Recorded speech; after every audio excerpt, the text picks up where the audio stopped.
Now, depending on when you're seeing this video, there is a new model with ChatGPT that is currently in beta format.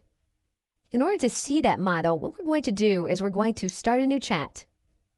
We're then going to go to the model selection area. We're going to select the drop-down menu. You're going to see that after the recording of this video, ChatGPT 4.0 with Canvas is in beta mode.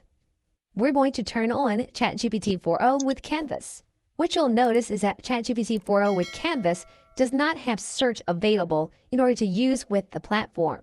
Canvas is for generation and creation purposes. To demonstrate this, what we're going to do is we're going to ask ChatGPT for specific output.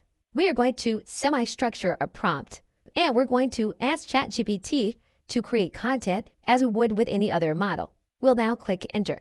What you're going to see is that ChatGPT is going to open up a document here. You will also see that on the left side menu, there's a panel being opened for you to follow the actions of ChatGPT.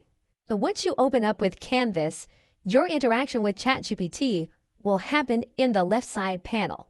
You can write information here. What you can also do inside of the document is that you can highlight some of the other information. And what you'll notice here is that we have formatting elements. We also have an element that allows us to ask ChatGPT a question.